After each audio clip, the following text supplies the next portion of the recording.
ఇది సుప్రీంకోర్టు దీని మీద స్టే నా అంచనా ప్రకారం 70% స్టే రాకపోవచ్చు, 30% ఎవరిదన్నా దయాదాక్షిణ్యాల మీద ఉంటే ఉండొచ్చు అంతే.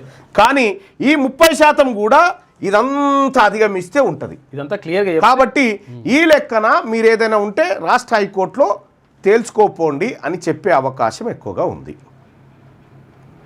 రాష్ట్ర హైకోర్టులో మరి ఏంది మళ్ళన్నా దీనికి పరిష్కారం అంటే ఈ 50% సీలింగ్ పెట్టింది ఎవరు? 9 మంది జడ్జిల ధర్మాసనం సుప్రీంకోర్టులో పెట్టింది. ఇది రాజ్యాంగంలో ఉన్నదా? రాజ్యాంగంలో ఎక్కడ ఉండదు. బీసీలకు రిజర్వేషన్ 50% ఉండాలి, ఇంతలోపే జరగాలి అని ఏముండదు. కోర్టులు విధించినాయి. అప్పుడేమో రాజ్యాంగం ఏం చేసింది? రాష్ట్రాలకు వదిలేసింది. రాష్ట్రాలు ఇవి ఇంప్లిమెంట్ చేసుకుంటామంటే కోర్టులు ఎంటర్ అయ్యి ఆపినాయి. అట్లా సో ఇట్లా ఇప్పుడు 9 మంది జడ్జిల ధర్మాసనం చెప్పినటువంటి తీర్పు ఏదైతే ఈ 50% సీలింగ్ ఉందో దీన్ని 11 మంది జడ్జీలతోటి కొట్టేపియాలి. ఎస్, మన 11 మంది జడ్జీల ధర్మాసనం తోటి దీన్ని కొట్టేపిస్తే ఇది నిలబడుతుంది.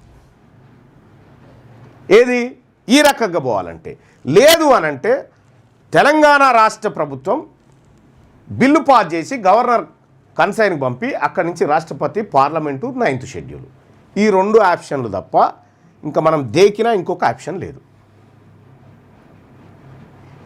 ఈ 2 కాకుండా ఇంకా వేరే వాళ్ళు ఏ ప్రయత్నం చేసినా అది ప్రజల్ని మభ్యపెట్టడానికి చేసే కార్యక్రమమే, అంతకు మిక్కిలి ఇంకొకటి లేదు. ఇక డ్రామా ఉంటుంది అంతే, డ్రామా.